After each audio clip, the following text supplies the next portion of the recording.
안녕하세요. 이의제의 진행의 한보람입니다. 이재필, 이광무 두 전문가를 이용해서 제대로 이익을 통제하고 부리는 시간 이의제의. 자, 오늘 시장의 이슈들을 종목을 통해서 살펴보고 또 그 안에서 제대로 수익을 낼 수 있는 종목들 찾아보는 시간입니다. 자, 그럼 오늘의 두 주인공부터 모셔보겠습니다. 토마토TV의 필 담당 이재필 전문가님, 그리고 토마토TV의 광 담당 이광무 전문가님과 함께하겠습니다. 두 분 안녕하십니까? 네, 네, 안녕하십니까? 안녕하세요. 반갑습니다. 자, 오늘 이 러시아와 우크라이나의 전쟁이라는 이슈로 시장이 좀 크게 휘청였는데요. 전문가님, 예. 전문가님의 필은 좀 어떠신가요, 요새? 자, 이게 지금 뭐 특별한 섹터들 한 섹터만 거의 집중돼 갖고 움직이고 나머지 다 빠지는 그런 시기이기 때문에요. 맞아요. 어디 2% 잘 보셨던 분들 같은 경우는 그래도 좀 나으실 거예요. 지난주에도 마찬가지로 뭐 저 주도주가 없다라는 그런 말씀을 드리고 그나마 대안으로 삼을 수 있는 것들이 뭐 음식료 업종이나 뭐 저 1차 산업들 이런 쪽을 말씀드렸는데 네. 그다음에 뭐 저 다른 쪽들도 마찬가지 지금까지 계속 좋은 모습이 나오고 있는데 일단 뭐 지금 좀 잘 지켜봐야 될 때죠, 지금은. 맞습니다. 이광무 전문가님께도 여쭤보겠습니다. 전문가님의 광은 여전히 반짝반짝 빛나고 계십니까? 네, 뭐 시장에 좀 돌발적인 악재가 좀 있긴 하지만은 네. 뭐 시장에 대한 걱정은 뭐 시간 문제다라고 생각을 합니다.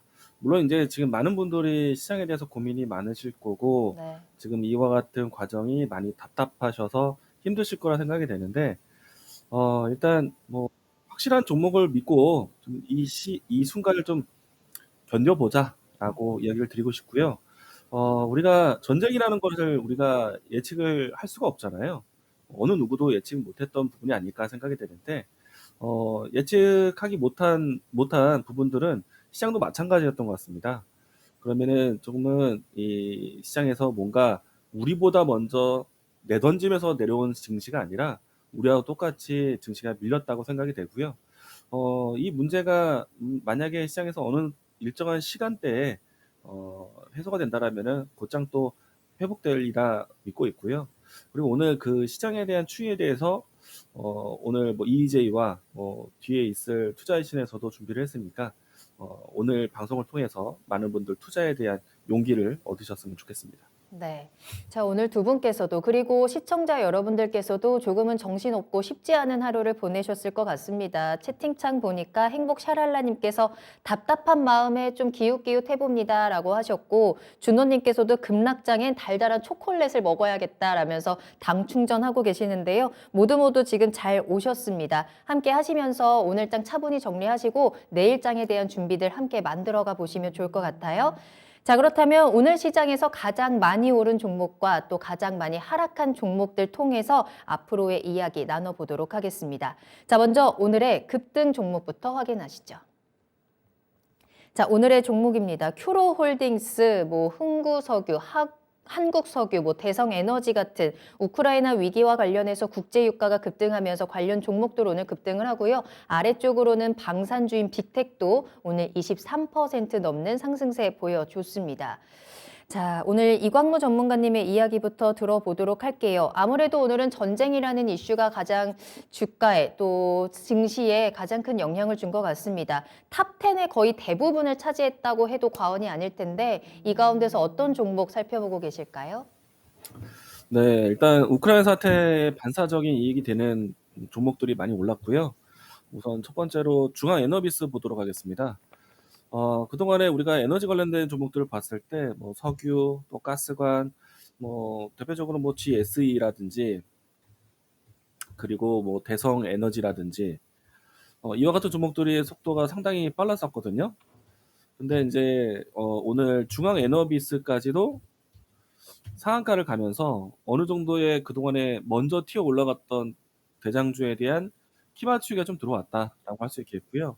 워낙에 이 전쟁이라는 키워드가 좀 자극적으로 좀 다가온 만큼 일단 후발주까지도 급등세를 좀 크게 보여주는 뭐 대장주 이외에도 다음 종목을 찾는 그런 종목 확상 분위기가 연출됐기 때문에 좀 당분간은 이런 에너지라든지 그 밖에 인플레이션, 우크라이나 사태에 대해서 반사적인 이익이 되는 수 있는 종목들을 살펴보는 계기가 될 것 같고요. 일단 무엇보다도 가장 직접적인 이유는 중앙 에너비스 뭐 천연가스로 통해서 도시가스 공급하는 회사인데요. 천연가스에 대한 가격이 오르게 되면은 도시가스 가격에 대한 시장 부담이 나오게 될 겁니다. 그렇기 때문에 이 때문에 반사적 이익이 되었다라고 볼 수 있고요. 중앙 에너비스뿐만 아니라 전반적인 에너지 관련된 종목들이 올랐다라는 점 참고로 이야기 드리겠습니다. 네, 다음 종목도 계속해서 볼까요? 네, 다음은 지엔코도 한번 보도록 하겠는데요. 이 종목도 동일한 종목 중에 하나인데, 이 회사는 좀 이 관계가, 일단 오늘 처음 이제 크게 움직임이 나왔습니다. 어제까지 뭐 크게 이슈가 된 부분들은 없었는데요. 오늘은 이 관계사의 유전 사업을 한다는 소식이 나오면서, 바로 상한가까지 직행하는 모습이었고요. 아무래도 좀 저가주 650원대에서 출발한 종목이다 보니까, 사실, 시장에서 어떤 큰 신뢰를 얻으면서 움직였던 종목은 아닙니다. 그래서 뭐 충분히 이제 가격적으로 했을 때는 가볍다는 인식은 될 수는 있는데, 좀 투자에 좀 주의는 필요하다라는 생각은 듭니다. 다른 종목들 대비해서 아주 직접적인 모멘텀보다는 관계사에 대한 이 연결고리로 해서 움직이는 종목이다 보니까 조금은 이야기에 대한 단발성 이슈가 좀 크다라는 것 좀 보시면 좋을 것 같고요. 이 종목에 대해서 종목 대응을 본다라면은 분봉회에서 오늘 이 오전장에 한 차례 갔다가 장중에 대량의 거래량이 계속 유입이 되면서 장 후반에 이제 상한가를 갔습니다. 이 때문에 내일도 대량의 거래량이 유입될 가능성이 좀 큰데요. 저는 만약에 내일 대량의 거래량이 좀 유입이 된다라면은 저는 오히려 내일은 윗꼬리가 크게 나오면서 조심할 구간이 될 수도 있다. 때문에 저는 지금 추격 매수하는 건 좀 자제이고요. 만약에 본다라면은 앞에 이야기 드렸던 뭐 두화 에너비스, 대성 에너지, GSE 이와 같은 뭐 먼저 움직임이 나왔었던 종목들을 좀 단기 트레이딩으로 보는 게 나을 것 같고요. 지앤코는 좀 배제하자라고 이야기 드리겠습니다. 오늘 뭐 다음 종목도 보도록 하겠는데 전반적으로 에너지 관련된 종목들을 볼 수 있을 것 같습니다. 경동 도시가스 보도록 하겠는데요. 이 종목도 이제 다른 종목들 대비해서 에너지 종목 뭐 기업 명의도 알 수 있다시피 에너지 종목인데 큰 등락이 나온 종목은 아니었습니다. 그런데 이제 오늘 이제 큰 이제 양봉을 뽑으면서 다른 종목들 간에 키 맞추기가 들어왔어요. 이렇게 이제 종목들 간에 새로운 이 종목을 발굴하는 혹은 새로운 종목에 대한 수급에 교차되는 모습들이 연출되고 있기 때문에 저는 큰 틀에서 본다라면은 에너지 관련된 종목들에 대한 이 수급 순환매가 모두도 좀 이 집중력이 높게 진행되고 있다. 그래서 에너지 관련된 종목들에 대한 힘 자체는 크게 볼 수 있겠는데 역시나 좀 대장주 역할을 했었던 후발주를 새롭게 찾아내거나 아니면은 대장주 역할을 했었던 뭐 1등, 2등, 3등 내외 안에 있는 종목들에서만 지켜보시는 게 좋지 않을까.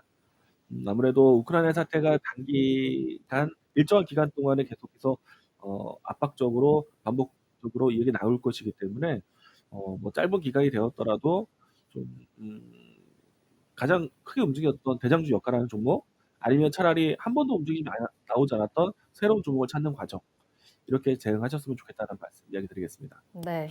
자, 준호님께서 오늘은 빨간색을 한 번도 구경을 못했는데 다 저기 있었구나 하셨는데 맞습니다. 오늘은 거의 이쪽에서만 빨간불이 나온 것 같아요. 자, 이재필 전문가님께서는 예. 어떤 종목 보셨나요? 자, 지금 뭐 이 우크라이나 사태가 지금 시장에 굉장히 좀 큰 영향을 주고 있는데요. 뭐 오늘 아까 뭐 준호님 말씀해 주신 대로 보시게 되면 상승 종목이 양시장 합쳐서 200 종목이 채 되질 않아요. 맞아요. 그리고 하락 종목은 2,000 종목이 훌쩍 넘어갑니다. 자, 그렇다면 뭐 이 관련된 것들 에너지 섹터나 뭐 농업 뭐 이런 섹터들 제외하고는 나머지는 다 빠졌다라는 그런 결론이 나오는데요. 자, 이 에너지 섹터 같은 경우도 지금 오늘 보게 되면 아까 이강무 전문가가 얘기한 그 지엔코도 마찬가지고요. 제가 조금 이따 말씀드릴 큐로홀딩스라는 종목도 마찬가지입니다. 자, 이런 종목들은 그동안은 움직임이 없었어요. 움직임이 없었는데 새로 발굴이 돼서 종목들이 뭐 상한가로 이렇게 투기적인 시세가 나오는데요. 자, 지금 현재 상태에서 이런 현상들이 나오는 거는 거의 뭐 7, 8분 능선 그 정도까지 올라왔을 때 이런 현상들이 나타납니다. 그래서 뭐 이런 부분들을 전에 자, 뭐 지금 조금 시간이 걸리더라도 앞에 얘기 중요한 얘기를 잠깐 해드리고 넘어갈게요. 네. 자, 저때 2014년도에 지금하고 비슷한 사건이 있었죠. 크림반도 합병 사건이 있었습니다. 자, 그때 이 에너지 관련 섹터들이 어떻게 움직였냐 하면요. 유가가 그때 당시에 100불 정도에 있었습니다. 근데 2014년도 이 소치 동계올림픽 끝나고 난 다음에 마찬가지로 러시아가 그 때렸죠. 저 크림반도를 합병을 했는데요. 그러고 난 다음에 2014년도 말에 보게 되면 이 에너지 유가가 한 50불대 그 정도까지 반토막이 나버렸습니다. 그래서 가장 시끄러울 때 이럴 때가 가장 고점일 가능성이 되게 많은 그런 부분들이니까요. 지나치게 추격 매수하고 그런 부분들은 좋지 않다라고 말씀드리고 싶습니다. 자, 그리고 종목을 보게 되면 오늘 이 큐로홀딩스가 상한가를 갔는데요. 자, 이 큐로홀딩스 역시 마찬가지로 미국의 자회사가 하나 있어요. 큐로컴 에너지라는 자회사가 미국에 하나 있는데 이 큐로컴 에너지가 7개 유전에서 유가스전이죠. 그러니까 기름도 나오고 가스도 나오고 그러는 건데 이쪽에서 원유하고 천연가스를 생산한다라는 그런 이유로 오늘 상한가를 갔고요. 자, 아까 지엔코하고 거의 마찬가지죠. 동전주였어요. 동전주였다가 갑자기 투기적인 시세가 이렇게 뿜어져 나오는데, 자, 그래도 큐로콤 같은 경우는 약간은 흑자는 조금은 나요. 자, 28억 정도 2021년도 기준으로 흑자가 날 것 같은데, 아무리 흑자가 난다고 하더라도 요 정도 갖고 쫓아다니는 거, 그거는 좀 그렇게 좋지는 않은 그런 투자 방법이다라고 말씀드릴 수 있겠고요. 자, 그리고 그 다음에는 또 한국석유라는 종목을 봐야 될 것 같아요. 자, 이 한국석유 같은 경우는 그 이름이 석유자가 붙었죠. 그래서 유가하고 굉장히 연동이 돼 있다라고 그렇게 생각을 할 수도 있는데요. 움직임 표면적인 이유는 그렇습니다. 우크라이나 사태로 인해서 천연가스 대체제인 유가가 급등하고 있고 거기에 따라서 움직였다라고 그렇게 좀 핑계는 나오는데요. 자, 별로 이게 한국석유 같은 경우는 그렇게 크게 관련이 없습니다. 저거하고 유가하고 유류하고 그렇게 크게 관련이 없는 게, 자, 이 한국석유는 블랙 아스팔트 같은 것들, 이런 것들을 주로 하는 회사거든요. 자, 그러니까 석유로 만드는 그런 것들을 하긴 하는데 직접적인 그런 관련은 없는 그런 기업입니다. 자, 그렇다면 이런 부분들도 마찬가지예요. 항상 좀 투기적인 그런 시세가 나오고 난 다음에는 조금 더 어려워지는 그런 모습들로 이어질 때가 상당히 많으니까요. 자, 이 한국석유 같은 경우도 그냥 접근하실 분들 같은 경우는 트레이딩 관점으로 이렇게 접근을 하시면 좋겠다 싶은 생각이 들고요. 네. 자, 그 다음에는 대성에너지도 봐야 되겠죠. 자, 지금 가장 먼저 강하게 움직이는 것들이 이 천연가스 쪽에서는 GSE라는 종목이 원래 가장 강하게 움직여요. 그러고 난 다음에 이 대성에너지가 또 좀 강하게 움직이고, 오늘 이렇게 좀 움직였던 경동도시가스 이런 거는 거의 안 움직이는 종목인데 따라 움직였어요. 자, 근데 이 대성에너지 같은 경우는 천연가스하고는 관련이 좀 있죠. 뭐냐면 대구나 경산, 달성군, 자, 요쪽에 도시가스를 공급하는 그런 기업입니다. 자, 근데 이런 부분들을 좀 말씀드리고 싶은 게요. 자, 저만 하더라도 여러분들 12월 달하고 그때 굉장히 1월 달, 처음에는 12월 달에 좀 말씀을 드렸었고요. 1월 달에도 마찬가지로 우크라이나 사태에 대해서 굉장히 말씀을 많이 드렸었습니다. 근데 그때는 주가가 쌀 때였어요. 이 대성에너지 같은 경우만 하더라도 8,000원대 초반 이 정도에 있었습니다. 그리고 GSE 같은 경우도 3,000원, 4,000원 이 정도에 있었어요. 자, 그때 미리 공략을 해서 보유하고 계신 분들이라면 이거 정말 훌륭한 투자입니다. 그런데 자, 지금 상한가 치고 막 이렇게 가고 전쟁 터지고 난 다음에 지금 저기 들어가면 먹을 거 있으려나 하고 기웃기웃하고 그렇게 쫓아다니는 거, 이거는 정말로 망하는 지름길이에요. 자, 그래서 이 보유하신 분들 같은 경우는 조금 이제는 분할해 갖고 매도할 시점이 왔다라고 말씀드리고 싶습니다. 네. 자, 오늘 급등한 종목들, 이 우크라이나 이슈와 관련해서 실질적으로 어느 정도 연관성이 있는지도 함께 체크를 하시면서 주의하시면서 투자를 하셔야 될 것 같습니다. 자, 그럼 이번에는 오늘 하락한 종목들 확인해 보겠습니다. 자, 오늘 ST큐브 하락합니다. 어제 이어서 오늘도 급락을 하면서 신저가 기록하고 있고요. 어제 코스닥에 입성했던 퓨런티어 하루 만에 급락하네요. 또 아래쪽으로는 천연가스 인버스 상품들도 오늘은 크게 하락하는 움직임 체크되고 있습니다. 자, 그렇다면 이광무 전문가님, 하락 종목들 좀만 빠르게 우리 체크를 해볼까요? 네, 일단은 오늘 많은 종목들이 빠졌고요. 그리고 사실은 어, 다른 종목들 대비해서 이 하락 상위에 있는 종목들 같은 경우에는 뭐 개별적인 악재가 떴다라기보다는 지금 전체적으로 시장이 안 좋은데 기술적인 자리 위치에서의 투자 심리까지 꺾이는 그런 위치에 있던 종목들이 대부분 하락했다라고 생각합니다. 일단 지금 현재 관리 종목에 있는 진화인 제약을 먼저 보도록 하겠는데 이 종목은 뭐 이 종목 자체에 대한 모멘텀은 뭐 굳이 이야기하지 않겠습니다. 모멘텀을 뭐 주가에서 크게 반영시켰다라고 볼 수 없을 정도로 긴 시간 동안에 하락을 보이기 시작을 했고, 그 최근에 주가를 보시게 되면은 내내 흘러내리는 모습에서 중요한 이제 가격 지지를 찾지 못하고 있다 보니까 결국에는 오늘 좀 깊은 하락이 나왔다라고 생각을 합니다. 이 때문에 우리가 이제 어느 시장에서든지 주가가 꼭 낮은 데 있다, 바닥에 있다라는 생각으로 들어가기보다는 조금 모멘텀이나 부분들이 좀 반복적으로 나올 수도 있고, 그 추세를 만드는 종목들을 좀 보셔야 되지 않을까. 이 종목은 장기 우하향 종목에서 최근에 저점을 잡지 못한 투자 심리까지 또 꺾이는 시장 분위기다 보니까 급락을 좀 크게 맞았다라고 할 수 있겠고요. 그리고 이제 다른 종목들 안에서는 최근에 많이 올랐던 종목들이 또 내려오기가 쉽죠.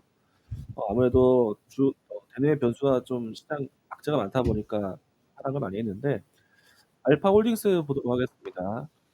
이 종목 같은 경우에는 지금 최근에 주목을 좀 많이 받았어요. 한송네오텍을 인수한다는 소식 때문에 새로운 이제 경영권 인수에 대한 기대감, 그리고 앞으로에 대한 추가 M&A 가능성, 그리고 자금 조달 이후에 새롭게 이제 신사업에 대한 기대감까지 나올 수도 있었기 때문에 이 종목이 단기적으로 급등을 좀 크게 했습니다. 근데 이제 오늘은 크게 하락을 했었죠.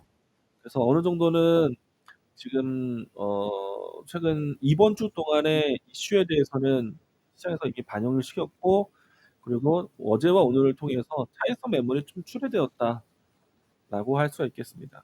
아무래도 전반적으로 모든 종목들이 빠지는 가운데 단기적으로 많이 올랐던 종목들이 매물을 맞을 수밖에 없었다라고 생각이 되고요. 그런 측면에서 CKH 종목도 보도록 하겠습니다. 이 종목은 어제 상한가를 갔던 종목이에요.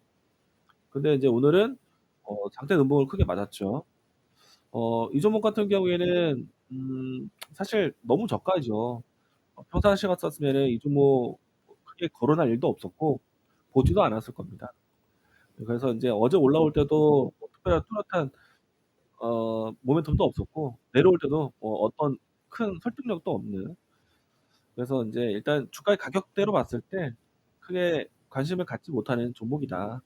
오늘 뭐 하락 순위에 있어서 이야기를 드렸지만은 차트적으로 봤을 때 좀 최근에 시세가 좋았던 종목들 뭐 언제든지 다시 한번 재차 차익성 매물이 나올 수 있다는 점 참고하시면서 익절가라든지 손절가에 대한 대응들은 꼭 하셔야 된다는 거 이야기 드리겠습니다. 네. 그렇다면 이번에는 바로 이재필 전문가님의 특징주도 살펴볼게요. 하락한 종목 어떤 거 볼까요? 예, 지금 가장 조심해야 될 부분들이 제가 그런 말씀 계속 드리죠. 재무제표 꼭 보시라고. 적자 많이 나는 기업들, 이런 기업들은 지금 올해 같은 경우는 감사를 굉장히 좀 디테일하게 할 가능성이 있기 때문에 예년보다도 더 위험하다라는 그런 말씀을 좀 자주 드리고 있는데요. 자, 지금 뭐 오늘 하락 상위에 있는 종목군들, 뭐 이런 부분들도 거의 좀 그런 것들이 좀 많습니다. 먼저 ST큐브라는 종목을 보게 되면요. 자, 이 ST큐브 같은 경우는 뭐 면역 항암제 같은 것들, 그리고 면역 관문 억제제들, 뭐 이런 것들을 하고, 또 뭐 4월 달 정도에는 그 미국 아마케에서 그 면역 항암제 연구 결과를 공개한다라는 뭐 그런 내용도 좀 있습니다. 뭐 그쪽에서 좀 좋은 그런 내용이 나오면 괜찮을 수도 있겠지만요. 일단 살아 있어야지 그런 것들도 다 볼 수 있겠죠. 자, 이 ST큐브는 예전부터 좀 끼가 되게 좀 있던 종목이에요. 황우석 관련주로 되게 2000년대 초중반쯤에 되게 좀 많이 관심을 받았던 그런 종목이거든요. 그런데 그러고 난 다음에 또 뭐 로봇 관련 사업도 한다 뭐 이런 내용도 있었다가 여러 가지로 좀 이렇게 사업을 좀 이렇게 많이 좀 벌리고 막 그랬던 종목이기도 합니다. 자, 근데 꼭 이게 저 퇴출당하고 이렇게 위험하다라는 얘기는 아니고요. 조심하자라는 차원이에요. 자, 뭐 별도 기준으로 보는 거니까 뭐 관리 종목에 들어가거나 그렇진 않을 겁니다. 근데 2019년도에 뭐 한 35억 정도 흑자가 났으니까요. 관리 종목에 들어가려면 4년 연속 적자가 나야 되는데 4년 연속 적자는 아닌 거죠. 자, 하지만 이게 연결 기준으로 이렇게 보게 된다라면 빨간 글씨가 거의 없잖아요. 빨간 글씨가 거의 없고 특례 상장된 경우다라면 뭐 이런 부분들이 미래 실적들 이런 부분들 나올 수도 있으니까 뭐 조금 두고 본다라는 얘기고 그렇게 볼 수도 있겠지만 ST큐브 같은 경우는 굉장히 오래된 그런 종목입니다. 자, 그래서 최소한 일단은 지금 뭐 결산 끝나고 저 감사 보고서 나올 때 그때까지만이라도 이런 종목은 좀 피하자. 뭐 이렇게 좀 말씀드리고 싶고요. 자, 그 다음 종목은 큐라클이라는 종목을 한번 보도록 하겠습니다.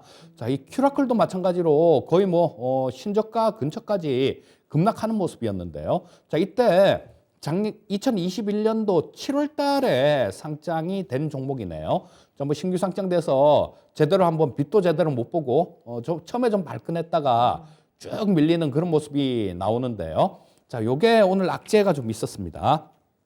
식약처에다가 당뇨 합병증 치료제 임상 3상을 신청을 했었는데요. 식약처에서 자료 미비라는 그런 이유로 반려를 했습니다. 물론 뭐 자료를 더 보충해 갖고 이렇게 좀 제출을 하면 그런 부분들이 좀 뭐 될 수도 있겠지만요. 일단 뭐 지금 당장 시장 분위기가 이렇게 좀 안 좋고 그럴 때 뭐 굳이 신저가를 뚫고 내려간 종목을 뭐 건들 필요가 있을까 뭐 그런 생각도 들고요. 하여튼 이렇게 급락했다라는 부분들은 조금 주의할 필요가 있다라는 거, 뭐 그런 부분 말씀드리겠습니다.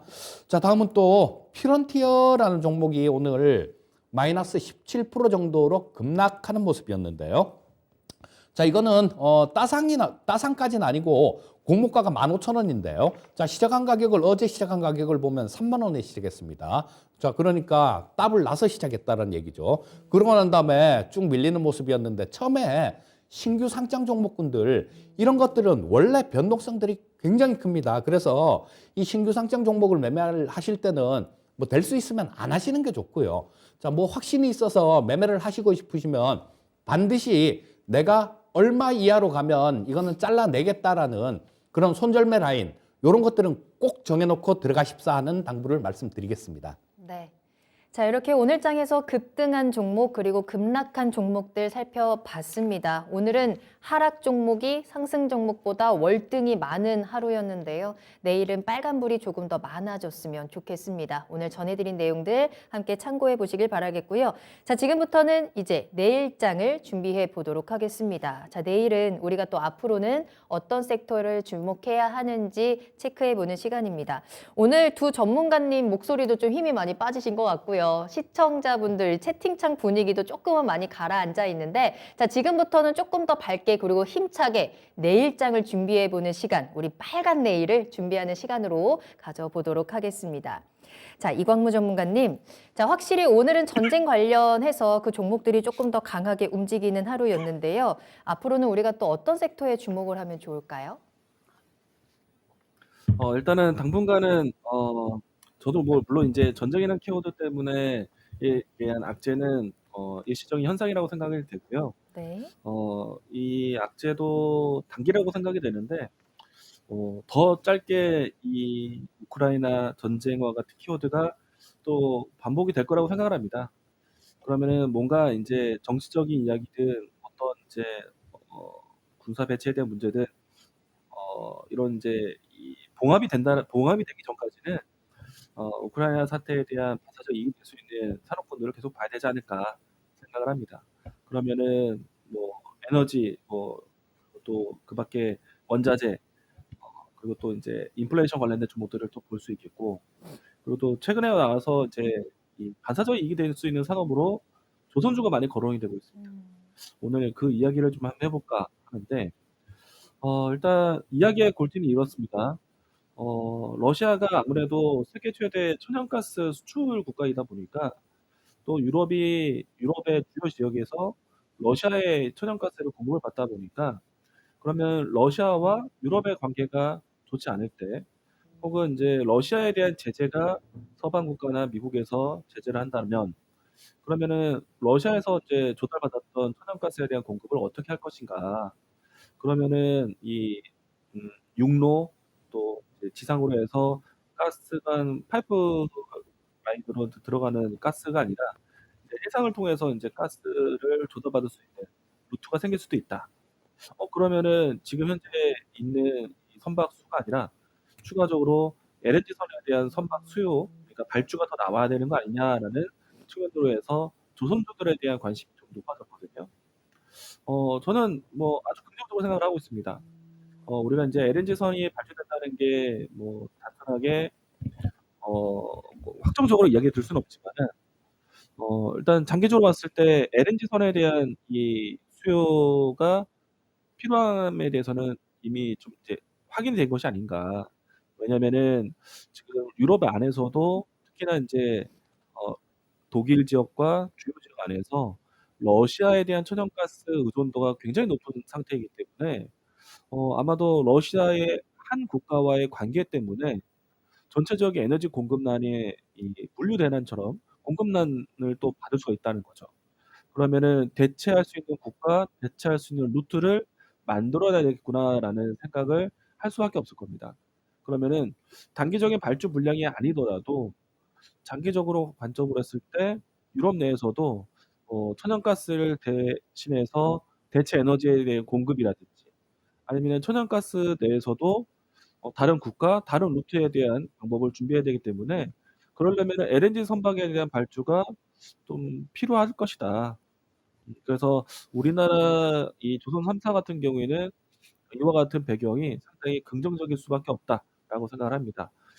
우리나라 같은 경우에는 이 주력 선박이 LNG 선에 대한 기술력을 높게 측정받다 보니까 LNG 선박에 대한 발주 물량이 나왔을 때 우리나라 기업들에 대한 높은 이 수주, 수주 경쟁력을 가지고 있기 때문에 아무래도 이와 같은 사태에서 반사적 이익이 될 수 있다라는 거 긍정적으로 볼 수 있을 것 같고요.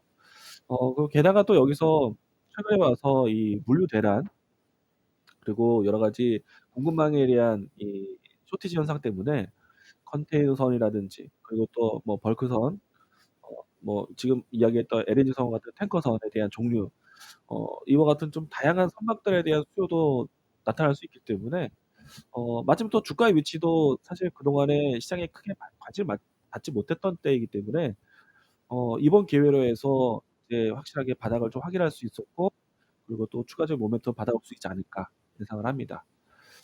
그러면은 종목을 하나씩 보도록 하겠는데요. 어 대우조선해양부터 보도록 하겠습니다. 우선은 대우조선해양 같은 경우에는 올해 벌써 LNG선 이 3 척을 수주를 했습니다. 그리고 또 이 대우조선해양 같은 경우에는 지난해 연말까지도 수주 물량이 상당히 좋았었기 때문에 향후 2 년간 이 수주를 이 활동량에 대한 부분들이 이미 확보된 상태이기 때문에 실적에 대한 부분들이 상당히 안정일 것 같고요. 그리고 LNG선에 대한 수요에 대해서는 대우조선에 대한 뭐 특화된 기술이 있기 때문에 어 상당히 좋은 흐름이 예상된다. 어제 조선주들의 움직임이 나왔을 때도 우선주를 제외한 본주 내에서 큰 움직임이 대우조선을 향해 나왔다는 점 특징적으로 이야기 드리도록 하겠습니다. 다음은 삼성중공업인데요. 올해 와서 이 대우조선해양이라든지 한국조선해양 그리고 뭐 이 삼호 중공업이라든지 이와 같은 기업들에서 LNG 선박에 대한 뭐 또는 아니면은 컨테이너선에 대한 수주 발표가 올해 초에 상당히 많았었거든요. 근데 이제 삼성중공업이 올해 이 뭐랄까 수주를 따낸 물량의 발표가 있지는 않았습니다. 근데 이제 어제 나왔어요. 근데 삼성중공업은 사실 지난해까지 했을 때 가장 많은 인제 이 선박 수주를 따냈었던 조선사인데 뭐 그것만큼 인제 이 해외에서의 뭐 고객사의 러브콜이 많았다라는 점. 그렇다면은 뭐 계속해서 삼성중공업에 대한 선호도, 신뢰도는 상당히 높지 않을까 생각이 되고 있고요. 이 때문에 지금은 대우조선해양보다는 못 갔지만 삼성중공업에 대한 추세도 기대해 보자. 사실 어제 크게 움직임이 나오고 난 다음에 조선사들이 오늘은 조정이 나왔지만은 지금 이미 전쟁에 대한 키워드가 나오고 난 다음에 반사적인 이익 기업들을 찾고 있는 때이다 보니까 아무래도 조선주에 대한 돌림목 이후에 다시 한번 재차 움직일 수 있는 기회가 될 것이다. 그 정도 보시면 좋을 것 같고요. 한 종목 더 보도록 하겠습니다. 한국조선해양 보도록 하겠는데요.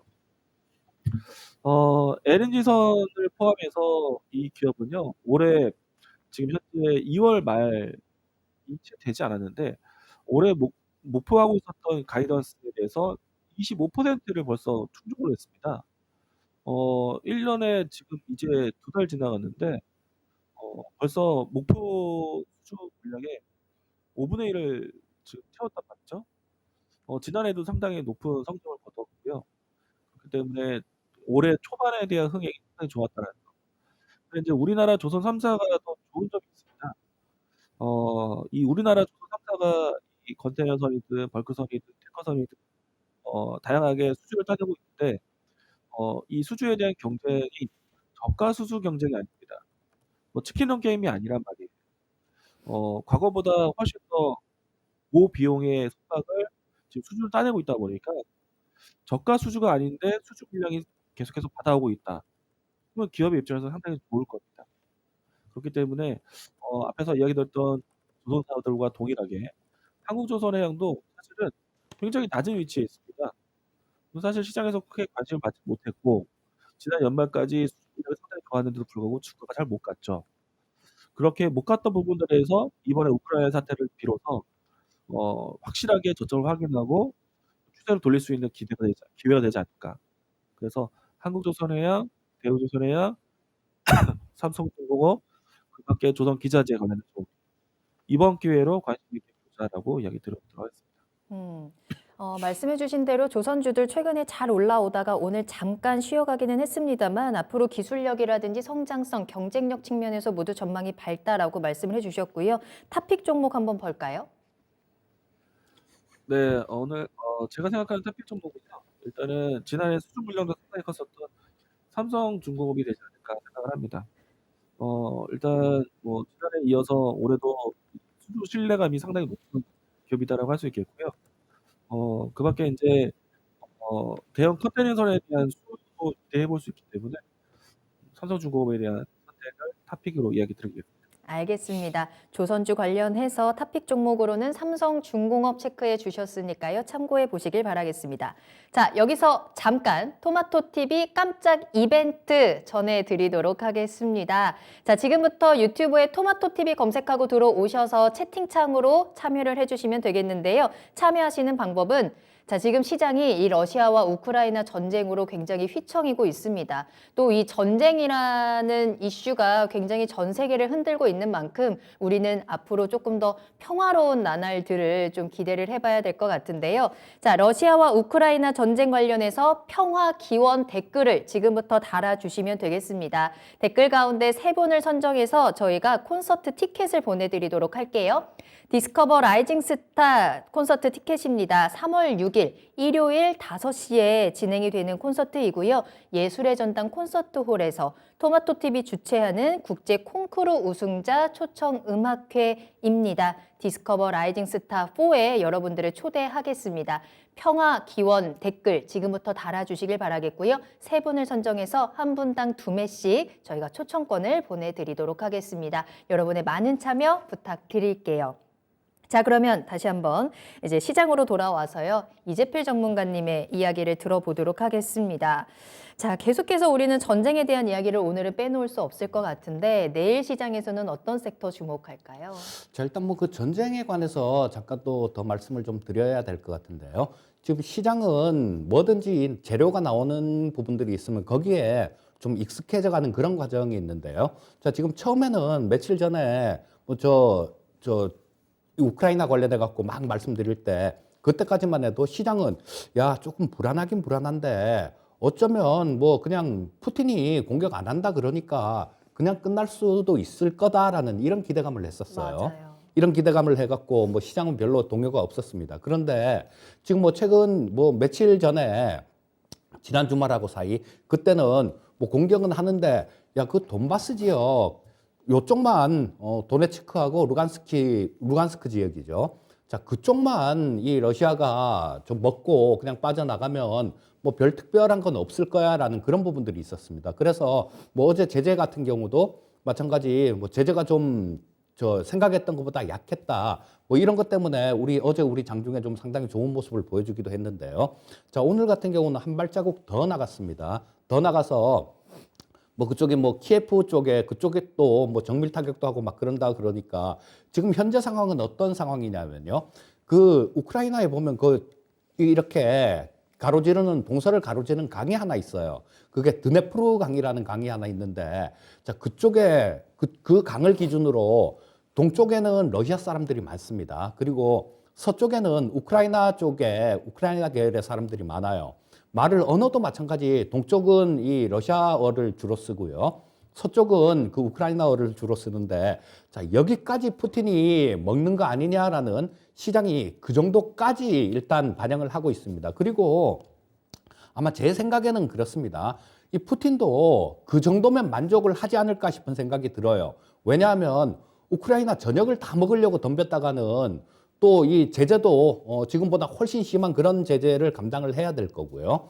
또 한 가지 우크라이나 전역을 다 먹으면 나토 국가하고 국경을 맞대게 됩니다. 그래서 완충지대가 필요하기 때문에 아마 푸틴도 이 드네프르 강 동쪽 그쪽에 만족하지 않을까 싶은 생각이 들고요. 자, 그런 부분들이 좀 있기 때문에 아까 말씀드렸듯이 뭐 이 에너지 관련 주식들 이런 것들은 트레이딩 관점으로만 접근을 하시고 보유하고 계신 분들은 뭐 조금 분할해 갖고 정리를 하시는 뭐 그런 때가 다가오고 있다라는 말씀을 드렸고요. 네. 자, 일단 뭐 전체적인 섹터로 좀 말씀을 드리면 지난주에 좀 음식료 섹터들 이런 부분 좀 말씀을 드렸었는데요. 오늘도 마찬가지입니다. 지금 천정부지로 막 뛰고 있죠. 농산물 가격이. 지금 옥수수 같은 경우도 들어오기 전에 제가 보니까 선물을 보니까 거의 뭐 5%가 넘게 올랐어요. 자, 소맥 같은 경우도 5% 정도 그 정도 올랐고 콩도 마찬가지 그렇게 올랐습니다. 자, 그리고 유가는 지금 100불을 찍었어요. 저 선물이 100불을 찍어서 뭐 이런 부분들이 굉장히 좀 많이 좀 시장을 힘들게 하고 그런 부분들인데요. 자, 이 급등을 한다라는 거 이런 부분들은 그렇죠. 대부분은 좀 피해를 보는데 수혜를 받는 그런 부분들도 있다라는 겁니다. 즉 농산물하고 관련된 수급이 좀 더 타이트해지면 그거를 만들기 위해서 들어가는 부수 재료들 이런 것들은 좀 더 좋을 수 있다라고 생각을 해야 될 것 같고요. 자, 뭐 가장 먼저 볼 종목은 경농입니다. 제가 엊그저께 화요일이었던가요? 추천주로 조비라는 종목을 말씀드렸는데요. 그게 또 뭐 오늘 뭐 한 5% 정도 이 정도 올라서 마감했는데 자, 이 조비의 최대주주가 경농입니다. 조비는 조선비료라 그래갖고 비료를 만드는 회사고요. 경농은 농약을 만드는 회사죠. 뭐 자회사가 비료를 만드니까 농업하고 관련이 있는 그런 부분들이고요. 자, 이쪽들 비료 만드는 회사들 이런 쪽을 수주를 하는 것들을 보면 농업 경제 지주에서 주로 수주를 받는데요. 자, 연초에 수주를 받습니다. 그런데 이런 물량들이 예년에 있던 물량들보다 지금 훨씬 더 많은 물량들을 수주를 받고 있어요. 자, 그렇다면 올해 비료가 상당히 좀 많이 쓰이고 가격도 오르고 뭐 그런다라는 얘기로 해석해야 되겠죠. 자, 그렇게 되면 비료가 많이 쓰이면 덩달아서 이 농약도 많이 쓰이겠죠. 또 이런 쪽들, 농업 관련되는 쪽들 같은 경우는 실적이 이 1, 2분기에 집중돼서 나옵니다. 왜냐하면 농사 짓는 게 봄이잖아요. 봄에 씨 뿌리고 뭐 다 하는 거니까. 그래서 봄이면 조금 강하게 움직이는 그런 경향들이 있어요. 그래서 일단 경농이란 종목도 조금 관심권에 두시고 잘 보시면 좋을 것 같은 생각이 들고요. 또 다른 종목은 농우바이오라는 종목을 조금 소개시켜 드리고 싶습니다. 자, 요거는 종자회사예요. 우리나라에 종자회사가 상장되어 있는 게 두 개가 있습니다. 아세아 종묘하고 농우바이오. 주가가 움직이는 측면을 본다라면 아세아 종묘가 훨씬 빨리 움직여요. 팔딱팔딱 막 이렇게 되게 좀 급하게 움직이는데 자, 뭐 요 급하게 움직이는 것들 잘못 쫓아가면 좀 힘들어질 수도 있기 때문에 저는 조금 안정된 걸 말씀드리고 싶어서 이 농우바이오를 드리는데요. 자, 우리나라에서 가장 큰 종자 주식이다. 이렇게 보시면 돼요. 자, 이 종자 산업 같은 경우는 IMF가 지나면서 글로벌 기업들 이런 쪽이 이 종자에 대해서 거의 뭐 다 자기들이 갖고 있습니다. 그래서 우리 뭐 파프리카 같은 것들 우리 사 먹잖아요. 그런데 우리가 사 먹는 가격에는 이들 종자에 대해서 지불해야 되는 페이 그런 것까지 다 포함이 돼 있습니다. 자, 그래서 이 종자 쪽도 상당히 좀 이 농우바이오에서도 종자 개량을 좀 이렇게 많이 해서 상당히 좀 상품 자체도 굉장히 좀 우수하게 그렇게 나오는 것 같습니다. 그러니까 1차 산업 관련돼서 이 농우바이오도 관심 있게 보시고요. 네.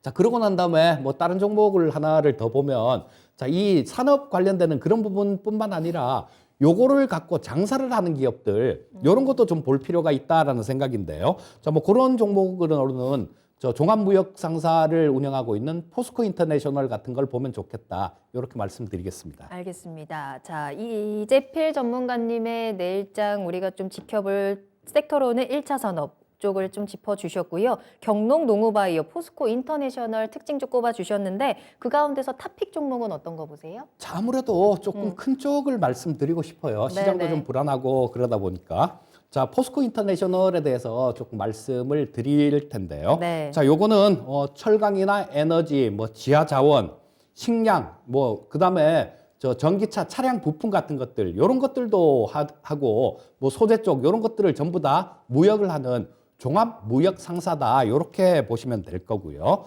자, 그래서 이 회사를 말씀을 드리면 우리 시청자님들이 좀 더 알고 싶으시면 그 회사 홈페이지 가보면 되게 잘 알 수 있습니다. 뭐 그런 부분들 보시면 잘 나와 있을 거고요. 자, 근데 지금 보유하고 있는 그 포트폴리오가 상당히 좀 다변화가 됐어요. 예전에는 이 가스전 관련해 갖고 이런 부분들이 뭐 2019년도만 하더라도 거의 51%씩 이렇게 됐었는데요. 자, 이 부분이 좀 줄어들고 그 투자 법인에 대한 부분들이 좀 많이 늘었는데요. 자, 뭐 이런 것들은 우리 가스전하고 그다음에 뭐 트레이딩이라는 건 곡물 같은 것들 이런 것들을 하는 거죠. 그리고 투자 법인들 뭐 이런 것들이 좀 조화롭게 지금은 저 매출 포트폴리오에 잡혀 있다. 이렇게 보시면 될 거고요. 자, 지금 뭐 농업 관련해 갖고는 인도네시아의 팜오일 쪽을 사업을 영위를 하고 있고요. 그다음에 미얀마의 미곡 종합 처리장도 운영을 하고 있습니다. 자, 그리고 저쪽에 우크라이나 쪽에도 관련되는 게 있어요. 우크라이나 쪽에 저 곡물 터미널을 하고 있는데요. 이 곡물 터미널이 트레이딩 관점으로 운영하는 그런 부분들이죠. 근데 자, 요거는 곡물 터미널 같은 경우는 양날의 칼이 될 수도 있겠다라는 생각이 듭니다. 왜냐하면 자, 이 우크라이나 남부 쪽에 있기 때문에 지금 현재로서는 그쪽까지는 피해가 안 갈 것 같아요. 그쪽까지는 피해가 안 갈 것 같은데, 자, 뭐 피해가 만약에 안 간다라면 이쪽은 굉장히 좋은, 뭐 그쪽에서 생산되는 곡물들 굉장히 좀 좋은 가격으로 이렇게 거래를 할 수 있을 테니까요. 자, 좋은 그런 부분들이겠지만 또 조금 단기간에 조금 그쪽에 피해가 가면 직접 뭐 어떤 피해가 간다라면 잠깐은 출렁거릴 수도 있습니다. 하지만 뭐 이런 것들을 운영하면서 보험 같은 건 다 들어놓으니까 뭐 거기서 조금 설령 어떤 일이 있다고 하더라도 결정적인 타격은 아닐 거예요. 자, 그래서 뭐 올해 같은 경우는 저 실적 부분들이 굉장히 작년에 21년도에 굉장히 좋아졌습니다.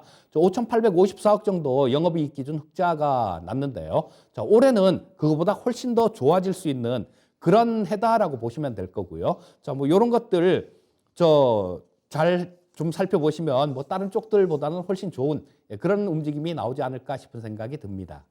자, 이재필 전문가님의 탑픽 종목 포스코 인터내셔널까지 살펴드렸습니다. 자, 그리고 토마토TV 깜짝 이벤트 계속해서 참여해 주시길 바랍니다. 러시아, 우크라이나 평화기원 댓글 달아주시면 3분 선정해서 음악회 초청장 보내드리고 있습니다. 국제 콩쿠르 우승자 초청 음악회 함께 하셔서 마음의 평화를 찾아보시는 건 어떨까요? 여러분들의 많은 참여 부탁드리고요. 자, 그럼 이어서 추천주 만나보시죠.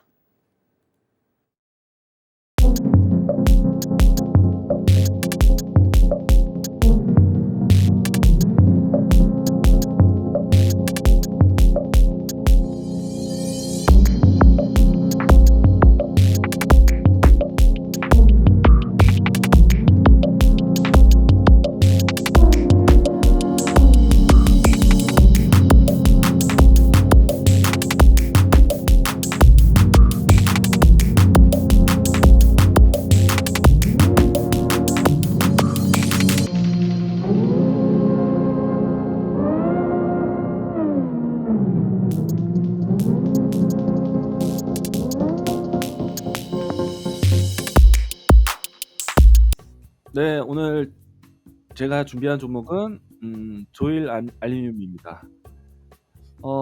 이 종목 같은 경우에는 비철금속 관련된 종목, 제가 일전에 한번 이구 산업을 소개한 적이 있습니다.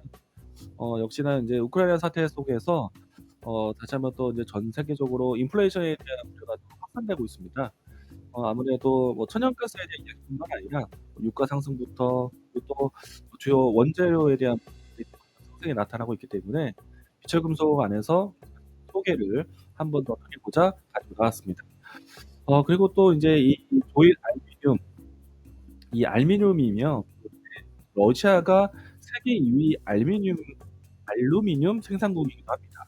그러면은 서방 국가든 미국에서 이 러시아에 대한 여러 가지 산업에 대한 제재를 가할 수 있다면, 그러면 원자재 알루미늄에 대한 또 공급난에 대한 부분들이 좀 줄일 수가 있습니다.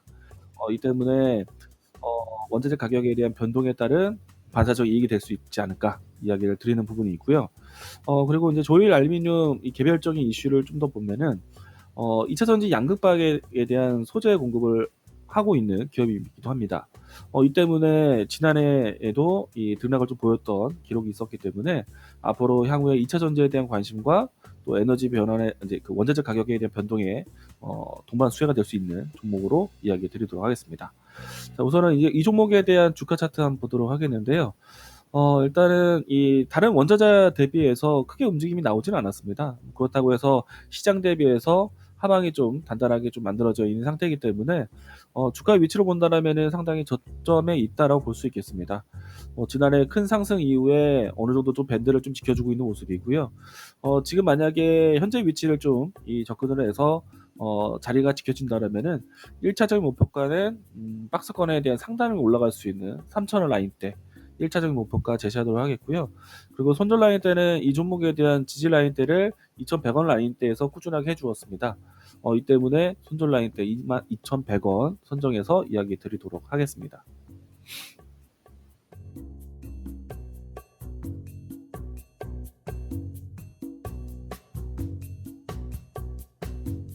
오늘 말씀드릴 종목은 레인보우 로보틱스인데요. 자, 이 종목은 어제 그 산업 얘기를 하면서 로봇 산업을 얘기를 하면서 그 탑픽으로 꼽아드렸던 그 종목이기도 합니다. 자, 지금 현재 뭐 이 글로벌 대기업들이 로봇 산업 관련해 갖고 굉장히 좀 관심을 많이 갖고 있는 것 같아요.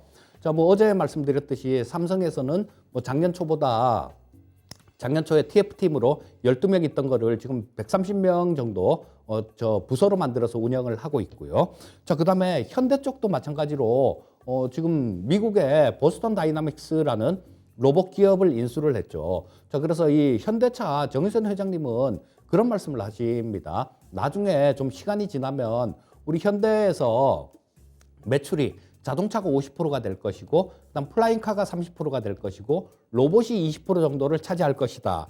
이런 얘기를 하고 있어요. 그리고 LG그룹 쪽에서는 옛날부터 그랬습니다. 예전부터 이 뭐 로봇 관련 주식들, 뭐 이런 것들을 로보티즈 같은 것들, 뭐 이런 것들을 인수를 하고 그랬죠. 자, 인수를 하고 막 그래서 계속 뭐 인수를 하면서 이 로봇 관련되는 이런 부분에 대해서 계속 육성을 하고 있는 그런 상황이에요. 그리고 지금 일론 머스크 테슬라 CEO도 그런 얘기를 했습니다. 올해 초에 올해는 자동차보다는 이 로봇 관련되는 뭐 그런 부분들을 좀 많이 신경을 쓰겠다라는 그런 얘기를 했어요.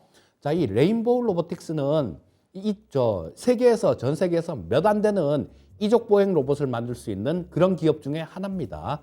그리고 사족 보행 로봇도 이게 좀 성장해 갈 수 있는 그런 부분들이 좀 큰데요. 뭐냐 하면 우리 지금 전쟁 나고 있죠. 전쟁 나고 있는데 이런 위험한데 뭐 물자를 이송을 한다든가 아니면 뭐 경계를 한다든가 이런 부분에 이 로봇을 이용을 할 수 있다라는 겁니다. 그리고 지금 현재 대선 후보님들도 이쪽에 굉장히 좀 신경을 많이 쓰고 있는 그런 모습입니다. 그리고 뭐 또 올해는 협동 로봇 쪽에 좀 생산 시설에 투자를 할 거예요. 작년에 전환사채 발행하고 상장하고 그러면서 자금을 확보를 했습니다. 그걸 올해 생산시설을 만드는 데 투자를 하겠다라고 그렇게 얘기를 하니까 이 부분들이 투자가 되게 되고 본격적으로 생산을 하게 되면 이 기업이 작년에 뭐 조금 좀 적자가 좀 났습니다. 그런데 지금 매출액 같은 경우는 상당히 좀 늘었거든요. 근데 생산 시설을 갖추고 여기서 생산을 해서 판매를 한다라면 이 부분은 충분히 흑자 전환이 가능하다라는 생각이고요. 가장 기대되는 부분들이 협동 로봇이라는 건데 요거는 로봇팔이 있어갖고 뭐 사람을 이렇게 도우면서 이렇게 할 수 있는 그런 것들을 얘기를 하는 거죠.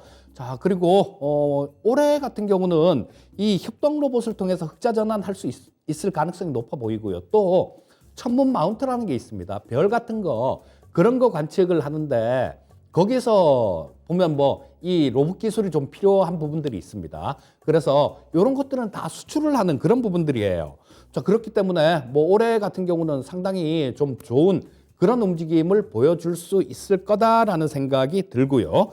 자, 지금 우리나라에서 가장 뭐 로봇 쪽에 거의 다 갖춘 그런 기업이 바로 이 레인보우 로보틱스고요. 뭐 어떤 부품 하나하나를 이렇게 사와서 조립을 해서 이거 로봇이에요, 이거 우리가 만드는 거예요, 이렇게 한 게 아니라 자기들이 다 만들 수 있는 그런 역량을 갖춘 겁니다. 그리고 이 하나 못 갖춘 게 있었는데 감속기였는데 그 부분은 올해 지금 저 개발을 완료해서 적용할 수 있는 그 수준까지 올라왔습니다. 자, 그래서 뭐 일단 뭐 가격 전략을 좀 말씀드리면요. 자, 뭐 매수가는 현재가로 말씀드리면 될 것 같고요. 자, 목표가는 전에 이게 1월 달에 좀 로봇 관련되는 쪽들이 다 좋으면서 29,750원까지 찍었는데 일단은 뭐 1차로 목표가는 한 27,000원 정도 제시해 드리겠고요. 자, 그다음에 손절가는 19,800원 제시해 드리겠습니다. 오늘의 추천주까지 만나보고 오셨습니다. 레인보우 로보틱스, 조일 알미늄 꼭 귀 기울여 보시길 바라겠습니다. 자, 그럼 오늘의 이벤트 당첨자 발표를 하겠습니다. 러시아, 우크라이나 관련 평화기원 댓글 이벤트 진행이 됐고요. 음악회 초청장 보내드립니다. 자, 먼저 미미정님, 푸티나 푸딩 먹고 화 풀자 제발이라는 댓글 남겨주셨고요. 호야 제이님께서도 우크라이나의 평화를 기원합니다. 또 윤응환님, 세계 평화 기원합니다라는 댓글을 남겨주셨습니다. 미미정님, 호야 제이님, 윤응환님 당첨을 축하드리고요. 이 당첨되신 세 분께서는 pd@이토마토닷컴으로 아래 나가고 있죠. 여러분의 닉네임과 성함 그리고 연락처를 보내주시면 되겠습니다. 참여해주신 분들 모두 감사합니다. 자, 이렇게 오늘 저희 EEJ에서 준비한 내용 모두 살펴봤는데요. 오늘은 정말 전쟁으로 시작해서 전쟁으로 끝나네요. 여러분들께서도 모두 전쟁 같은 하루를 보내셨을 것 같은데 내일 여러분들의 계좌에는 좀 평화가 찾아오기를 응원하겠습니다. 자, 그리고 잠시 후 10시에 시작되는 투자의 신까지 오늘 이광무 전문가님과 꼭 함께 보시길 바랄게요. 자, 다만 오늘 저희가 방송에서 전해드린 내용은 투자 판단에 대한 참고 자료입니다. 투자는 투자자 본인의 책임과 판단에 따라서 이루어져야 한다는 점 다시 한번 유의해 주시기 바랍니다. 자, 이번 한 주도 모두 고생 많으셨고요. 저희는 다음 이 시간에 돌아오겠습니다. 시청해 주신 여러분 고맙습니다.